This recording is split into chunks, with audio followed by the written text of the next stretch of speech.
محمد صلى الله عليه وسلم وشر الأمور محدثاتها فإن كل محدثة بدعة وكل بدعة ضلالة وكل ضلالة في النار أما بعد.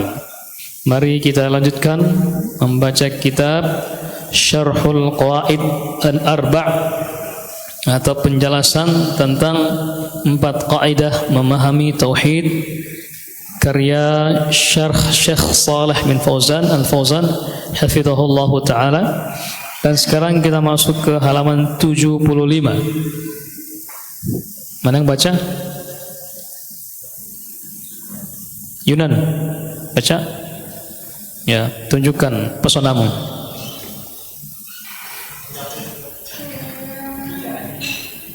Halaman 75.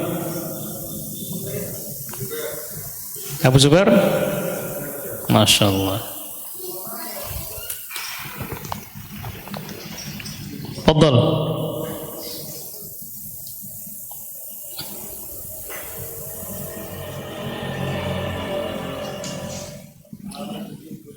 Ya.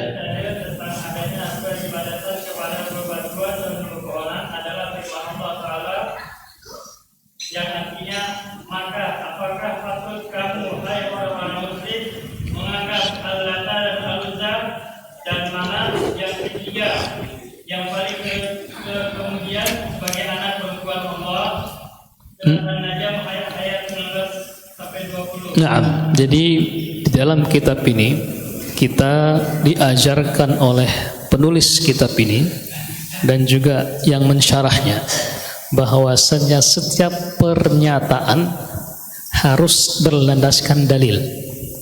Setiap yang kita ungkapkan dan itu adalah merupakan bagian dari agama, maka harus juga didasarkan juga dengan dalil.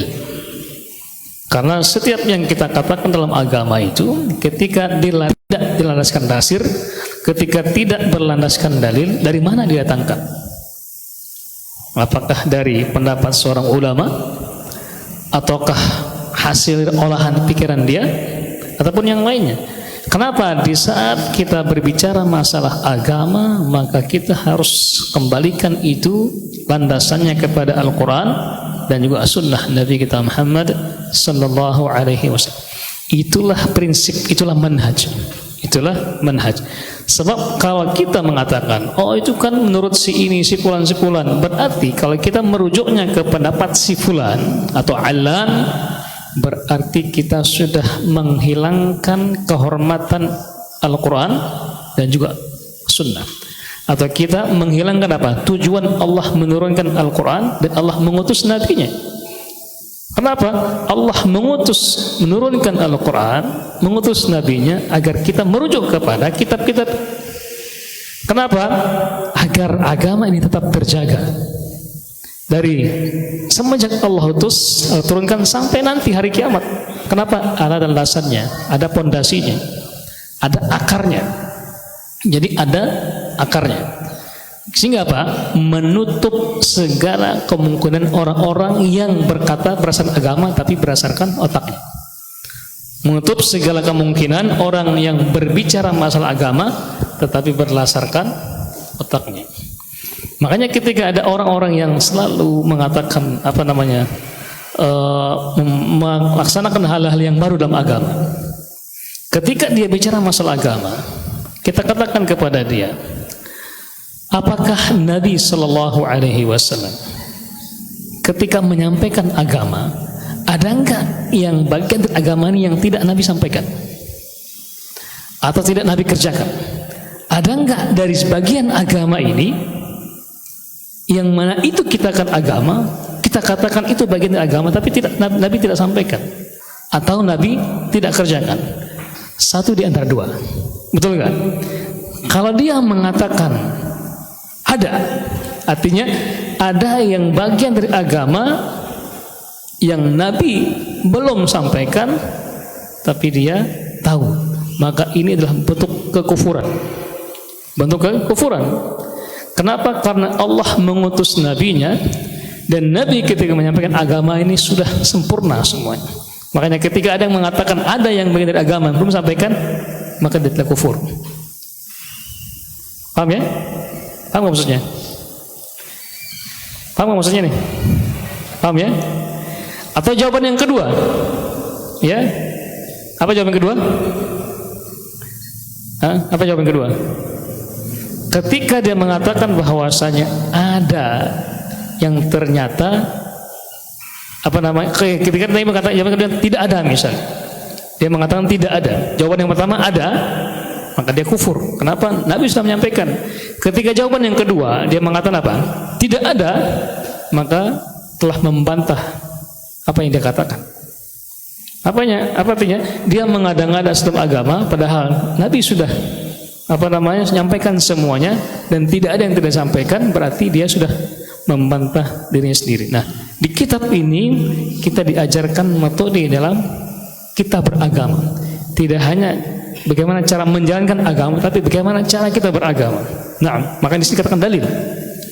Dalil tentang adanya peribadatan kepada bebatuan dan pepohonan. Jadi di zaman dahulu sudah ada, bahkan sampai sekarang masih ada sekelompok manusia yang beribadah kepada benda-benda, kepada bebatuan, kepada gunung. Di sini Allah berfirman, "Afara'aytumul Lata wal Uzza wa Manat ats-tsalitsata al-ukhra." Maka apakah patut kamu wahai orang-orang musyrik menganggap Al-Lata wal Uzza? Siapakah keduanya itu? Al-Lata wal Uzza itu nama-nama berhalanya orang-orang musyrik yang ada di Mekah pada saat itu. Jadi sebelum Nabi diutus itu sudah ada ribuan berhala di situ.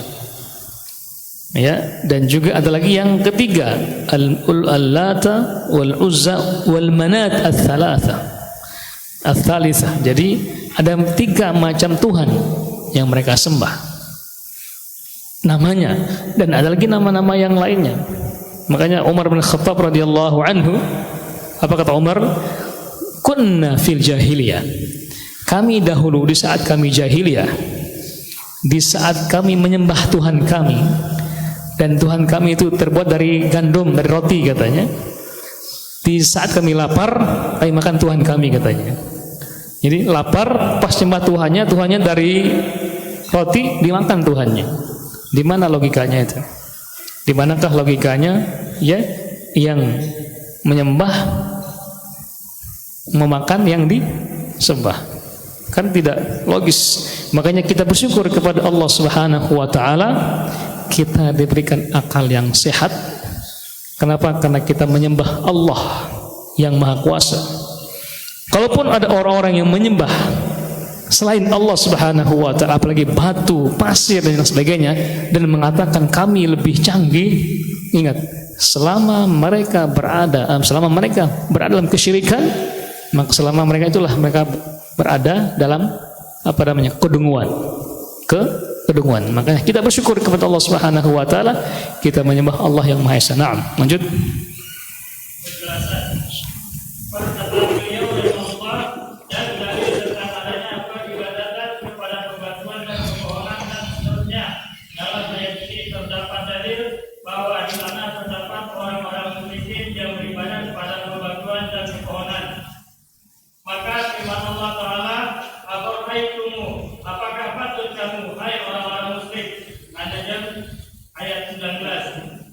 Ini adalah pertanyaan dengan maksud mengingkari, maknanya kabarkanlah kepadaku, yaitu dari bab pertanyaan sebagai bentuk pengingkaran dan pelecehan. Al-Lata dengan tasdid tidak mentasdid hurufnya adalah nama sebuah patung di kota Taif, yaitu nama bagi sebuah batu yang terukir yang di atasnya terdapat bangunan rumah, kain tirai yang menyerupai Ka'bah. Di sekitarnya terdapat halaman dan terdapat sadana atau penjaga atau penjuru kuncinya. Mereka kaum musyrikin menyembah patung tersebut sebagai ilah atau sesembahan yang diibadahi selain Allah Ta'ala. Patung tersebut adalah patung yang diibadahi oleh penduduk Taif dan kabilah-kabilah sekitarnya. Mereka merasa bangga memiliki patung tersebut. Ada juga yang membaca Afara'aitumul Latta, dengan mentasdid huruf taknya artinya adalah isim fa'il dari fi'il al-latta yaluttu, yaitu laki-laki saleh yang dahulu pekerjaannya membuat sambilan tepung atau makanan dan menyuguhkannya kepada para jemaah haji. Ketika dia telah mati, dibangunlah rumah di atas kuburannya dan ditutup dengan kain tirai sehingga akhirnya mereka menyembahnya di samping beribadah kepada Allah Ta'ala. Itulah patung Latta. Naam.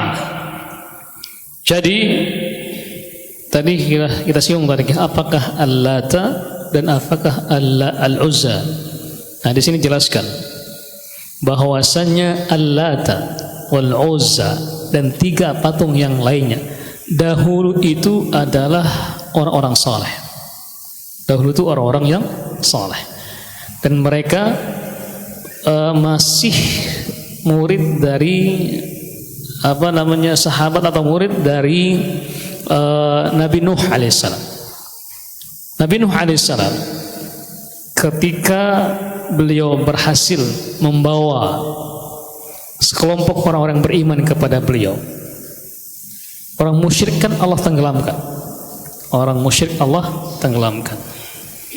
Nabi Nuh alaihissalam berdakwah berapa tahun? 900 tahun. Dan beliau buat kapal berapa tahun? Buat kapal. Berapa tahun? Beliau buat kapal itu selama 500 tahun lamanya. Hah? Masya Allah, lama ya? Enggak, ingat antum jangan lihat buatnya, pembuatannya juga betul lama. Lihat bahannya, apa bahan kapal itu? Kayu kan? Kayu itu butuh kayu yang kecil apa yang besar? Yang besar. Makanya Nabi Nuh alaihissalam buat kapal itu tidak langsung buat. Beliau mempersiapkan bahannya. Apa bahannya? Kayu. Karena tidak ada kayu, maka beliau menanam kayu dulu. Untuk mendapatkan kayu yang besar, berapa umurnya? Ratusan tahun. Makanya beliau sambil berdakwah itu, beliau sambil nanam pohon dulu. Nanam pohon, biar dapat pohon yang besar. Itu usia pohonnya berapa? 300 tahun lamanya. Lama nggak? Lama ya? Lama. Jadi beliau, Masya Allah, tanam pohon dulu selama 300 tahun lama, menunggu sambil berdakwah. Fama amanu bihi illa qalil. Tidak ada yang beriman kepada beliau kecuali hanya bisa dihitung dengan jari.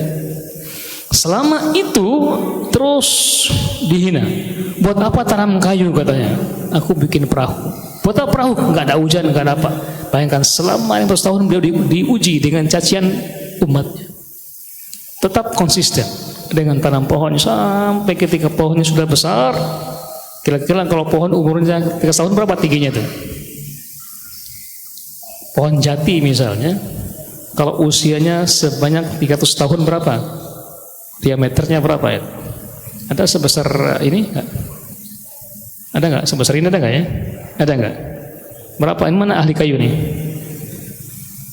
Kemudian setelah pohonnya sudah besar, ya besar, beliau membuat alat untuk bisa memotong. Dulu kan nggak ada alat yang canggih kan, motong. Bagaimana cara motong kayu yang besar itu? Justru pakai. Sekarang kan dulu kan sebelum ini kan ada, sebelum gergaji kan ada kampak kan. Kampak itu besi. Dulu nggak pakai besi, pakai batu. Batunya disiapkan dulu. Berapa lama coba? Tak tok. Butuh kesabaran kan, butuh kegigihan. Iya, butuh keuletan, butuh masalah. Fisiknya dicaci, emosi juga dicaci maki sama murid-muridnya, kaumnya. Tapi tetap konsisten dengan sahabat-sahabatnya. Tetap di pohon dipotong, kemudian ditata.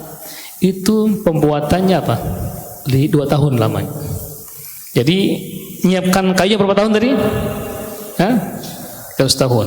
Pembuatannya berapa tahun? 200 tahun. Buat kapal itu dapat tuh 3 dek. Saking besarnya 3 dek. 3 dek. Kebayang nggak? Kalau kapal di sini kan dengan cara yang canggih itu cuman Titanic itu kalah itu. Terus Titanic kan nggak? Katanya kayak gitu. Kapal terbesar katanya. Tapi tenggelam juga. Katanya kan gitu. Tapi kapal Nabi Nuh itu Masya Allah, kayunya kuat, kemudian juga deknya betul canggih pada saat itu. Bayangkan Masya Allah, selama 500 tahun beliau menyiapkan kapal. Setelah itu apa yang terjadi? Di berapa orang saja yang ikut sama beliau, termasuk anaknya itu nggak beriman kepada, istrinya nggak beriman kepada beliau. Berapa orang saja. Masuklah binatang-binatang dan juga orang beriman. Nah habis itu yang musyrik hancur. Yang musyrik hancur, sisanya orang-orang beriman kepada Nabi Nuh dan kepada Allah Subhanahu wa taala. Nah orang inilah melahirkan orang-orang saleh. Namanya Lata dan Uzza dan 3 orang-orang yang lainnya itu. Nah, Lata ini adalah orang yang saleh. Di antara muridnya Nabi Nuh alaihissalam, beliau itu penjual adonan, menjual roti. Ketika beliau meninggal, nah orang-orang setelah beliau itu tidak ada lagi orang yang beliau tidak ada lagi orang yang simpatis kepada beliau. Maka datanglah syaitan menggoda murid-murid ini. Oh, tidak lagi ada orang yang soleh katanya. Coba datang aja ke kuburannya katanya. Ke kuburannya. Awalnya begitu. Tapi tetap beribadah kepada Allah. Beribadah kepada Allah, tapi tetap datang ke datang ke kuburan. Hilang generasi yang kedua, datanglah generasi yang ketiga. Yang ketiga ini kan sudah tidak ada lagi gambaran keingatannya orang-orang yang ketiga ini. Nah, untuk mengingat kembali, coba bikinlah gambarnya seperti manusia. Akhirnya mereka yang ketiga ini datang membuat patung Lata itu mirip seperti apa Lata ini. Nah, datang syaitan. Nah, agar kamu semangat beribadah, lihatlah patung ini, tapi sampai beribadah kepada Allah. Tetap mereka beribadah kepada Allah, tapi dengan apa? Mengingat patung ini. Datang yang keempat, inilah musibahnya. Apa musibahnya? Generasi yang keempat ini apa? Datang syaitan. Dahulu orang sebelum kamu itu menyembah ini katanya, menyembah patung ini. Itulah syaitan bertahap-tahap menggoda manusia. Tidak langsung bersyirik, tidak langsung bertahap sampai ketika sudah itu, udah. Akhirnya apa? Akhirnya mereka beribadah kepada Lata. Itulah asal muasal. Nah, adapun Uzza adalah pepohonan dari bukit Salat yang berada di suatu Manabah yang terletak antara kota Mekah dan Taif. Di sekitarnya terdapat bangunan dan tirai-tirai teruntuk. Terdapat pula penunggu atau juru kuncinya. Bahkan terdapat setan yang mengajak bicara kepada manusia, sehingga orang-orangnya menyangka bahwa yang berbicara adalah pepohonan itu sendiri atau bangunan tersebut. Padahal sesungguhnya yang berbicara adalah setan yang berusaha menyesatkan manusia dari jalan Allah Ta'ala.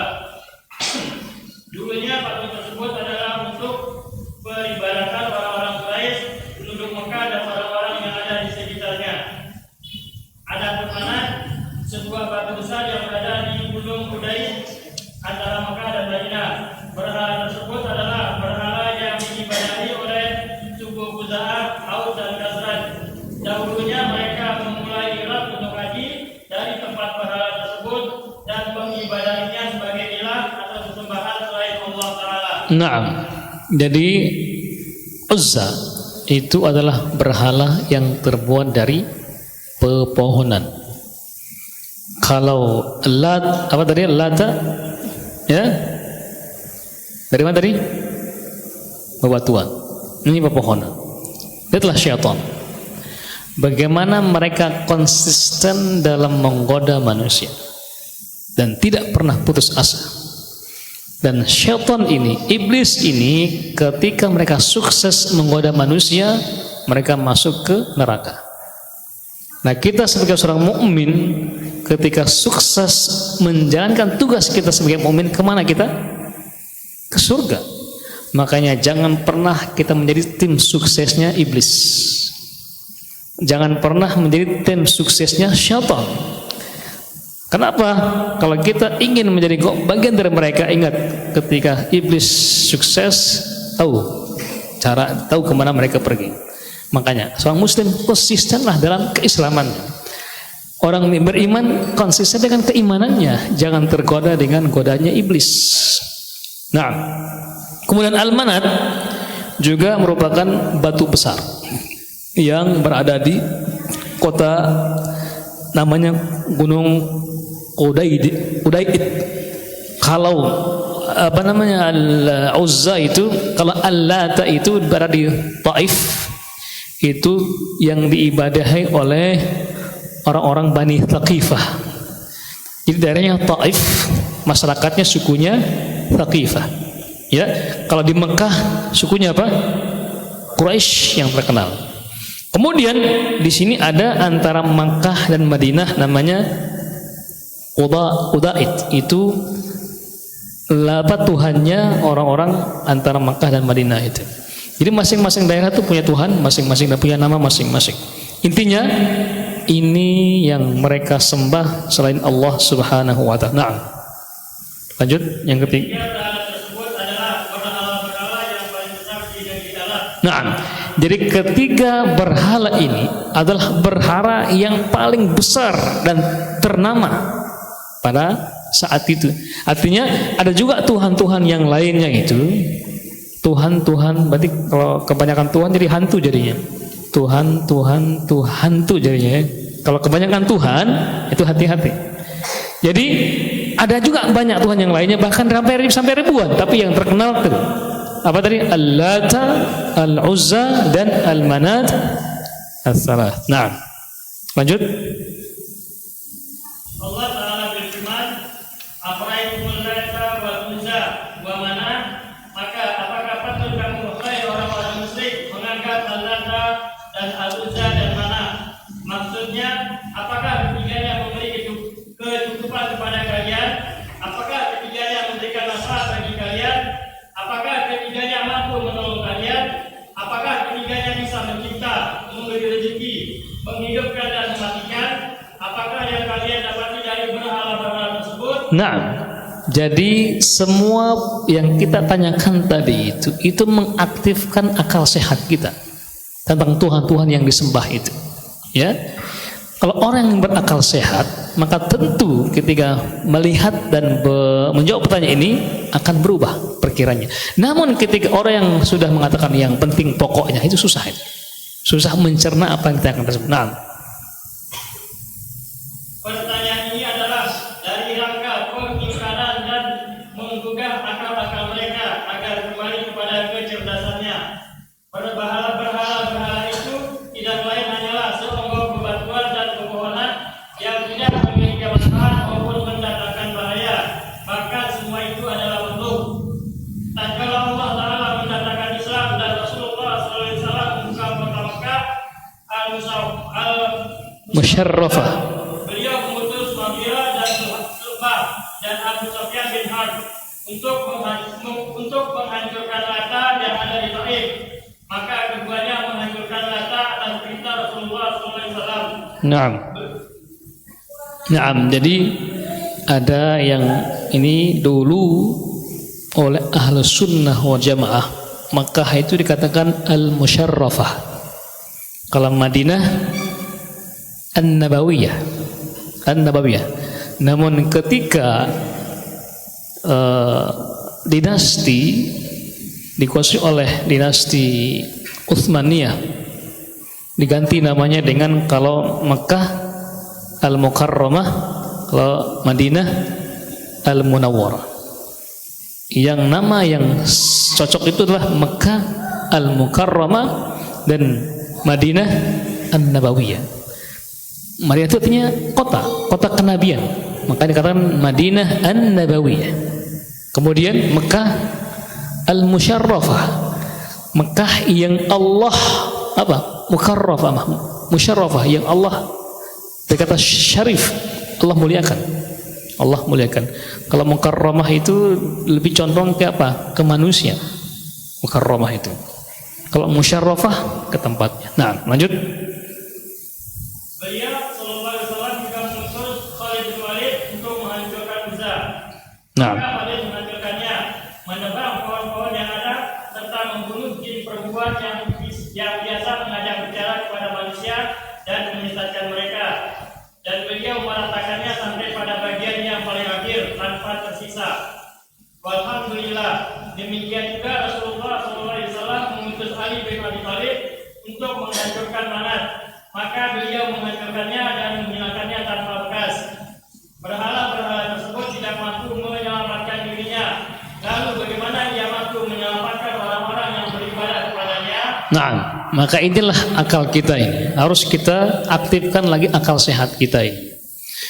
Jadi, ketika Nabi SAW mendapati ketika membebaskan kota-kota Mekah, maka pertama yang Nabi laksanakan apa? Apa itu? Menghancurkan berhala yang ada di Ka'bah itu. Kenapa sebelumnya tidak dihancurkan? Nabi tentu punya pertimbangan-pertimbangan. Lalu ketika Nabi sudah menaklukkan Mekah, baru menghancurkan semuanya. Nah, setelah itu Nabi mengutus sahabat-sahabatnya untuk menghancurkan berhala-berhala yang ada di sekitar Jazirah Arab itu. Di Taif dengan Uzzanya, kemudian juga di Madinah dengan yang lainnya, dan bukan Taif, di sekitar Mekah Madinah itu. Kenapa tadi Al-Manat itu adalah apa? Bebatuan besar yang katanya bisa berbicara. Ternyata itu adalah jin yang menyerupakan dirinya dengan manusia yang berbicara. Jadi yang bicara itu bukan batu, tapi apa? Jin. Makanya jangan heran ketika ada yang mengatakan kok pohon bisa bicara, batu bisa bicara. Itu bukan jin atau bukan apa namanya batunya atau pohonnya, tapi mungkin jin yang sedang berbicara itu. Ada memang, tapi jin yang menyerupai manusia. Naam. Afara'aitumul Lata wal Uzza. Naam. Maka apakah patut kamu hai orang-orang musyrik mengangkat Al-Lata dan Al-Uzza dan Manat yang ketiga yang paling terkemudian sebagai anak perempuan Allah? Kemana mereka pergi? Apakah mereka memberikan manfaat bagi kalian? Apakah mereka mampu melindungi dirinya dari serangan tentara-tentara Allah Ta'ala dan pasukan orang-orang yang bertauhid? Nah, ini sudah fakta ya. Ketika para sahabat menghancurkan berhala itu, apakah mereka mampu bertahan? Nggak bisa dan tidak akan bisa. Gimana mungkin mereka itu benda mati? Makanya akal kita harus kita aktifkan, akal sehat kita. Nah, lanjut. Ini merupakan dalil bahwa di sana terdapat orang-orang yang beribadah kepada pepohonan dan bebatuan. Bahkan ketiga berhala tersebut merupakan berhala-berhala yang paling besar di kalangan mereka. Bersamaan dengan itu Allah Ta'ala menghilangkan wujudnya tanpa bekas. Dia sedikit pun tidak mampu membela dirinya dan tidak pula memberikan manfaat kepada penyembahnya. Nah, jadi kalau sudah dihancurkan, jangankan untuk membela orang lain, dia pun sendiri tidak mampu membela dirinya sendiri. Bagaimana membela orang lain? Nah, lanjut. Rasulullah SAW telah memerangi mereka, para penyembah berhala dan patung-patung mereka. Sedikit pun tidaklah mampu mencegahnya. Maka inilah yang dijadikan pendalilan oleh Syekh rahimahullah bahwa di sana terdapat orang-orang yang beribadah kepada bebatuan dan pepohonan.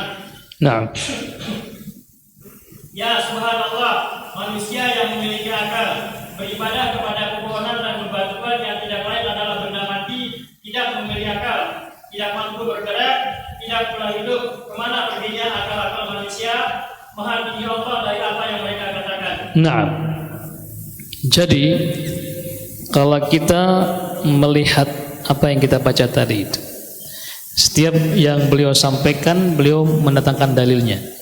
Dan Nabi SAW ketika memerangi orang musyrik itu, karena apa? Kesyirikan yang ada pada dia.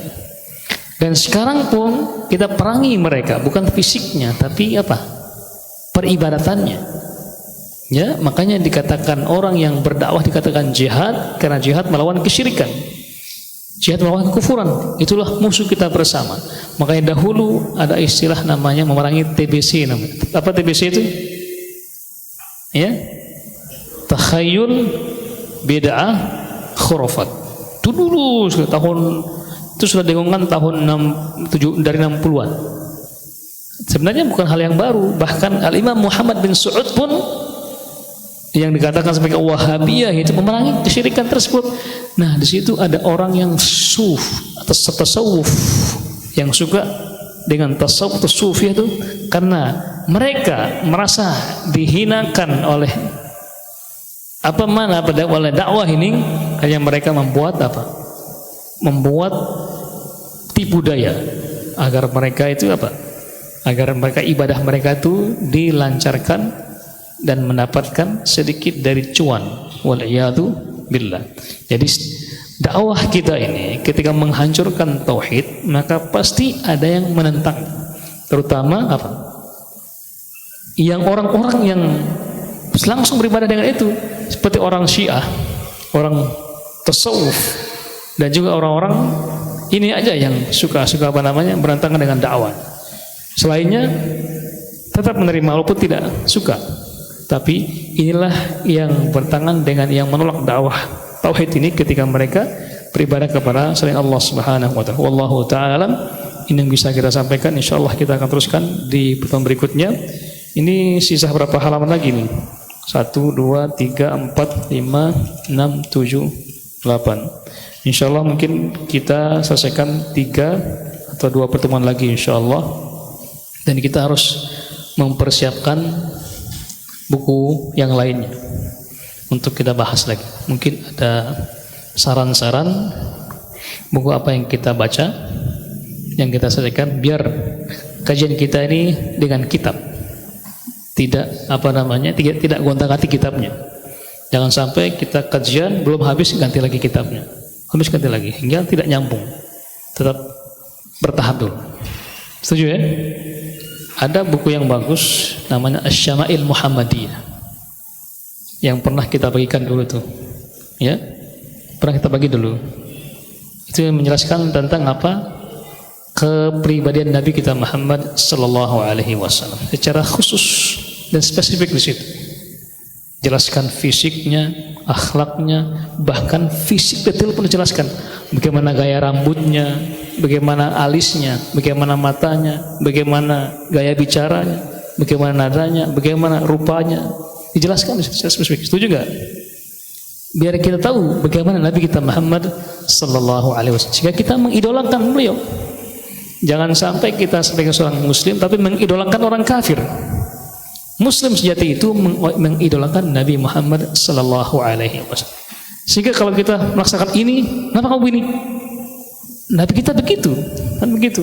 Kenapa kamu bisa begini? Biasanya Nabi begitu, kan begitu jawaban kita. Biasa Nabi begitu. Di mana dalilnya? Ini dalilnya di kitab ini kitabnya, ini halamannya, masya Allah. Saya rasa bukunya tidak begitu tebal ya, tapi agak tebal dikit. Antum harus punya itu. Harus korbankanlah uang jajan, uang belanja untuk beli buku itu. Agar kita ke sini jangan pakai tangan kosong, biar bawa kitabnya. Setuju ya? Nah, sepakat ya? Baik, nanti silakan dikoordinir lagi dengan siapa biasanya? Masa? Siapa? Abul Bah, siap. Ya, setuju nggak ini? Mau nggak? Setuju ya? Oke. Dapat setuju nggak dari Abu Naflah? Setuju nggak? Setuju ya? Insyaallah ya. Antum serahkan kepada siapa? Abul Bah. Oke. Masalah harga nanti ini bukan tidak boleh jual beli sini. Tapi untuk antum itu kan, antum yang beli, antum harus mengorbankan diri biar ada di perpustakaan buku antum. Oh, ini buku yang pernah kita baca ini di Masjid Miftahul Jannah. Buku ini tahun ini buat nih habisnya. Buku ini masya Allah sampai nanti kita meninggal sudah banyak kitab yang kita baca. Itulah amal jariah kita. Nanti dibaca oleh anak-anak kita. Masya Allah, ini buku habis saya dulu nih yang dibaca. Ya enggak? Di masjid mungkin kita tidak ada, tapi anak-anak kita membacanya. Cucu kita juga membacanya. Wah, ini dulu kakek saya yang baca ini, masya Allah. Karena itu amal jariah kan? Nah. Ada masuk waktu? Sudah? Nah, baik, ada yang bertanya? Fadhal.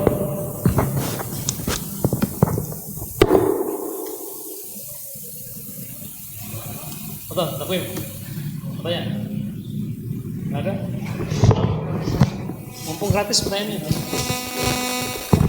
Fadhal, antum.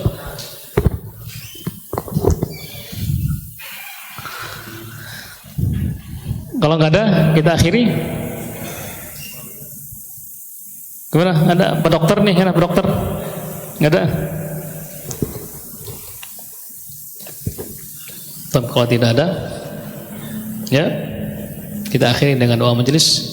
Subhanakallah bihamdika asyhadu an la ilaha illa anta wa astaghfiruka wa atubu ilaik. Wassalamualaikum warahmatullahi wabarakatuh.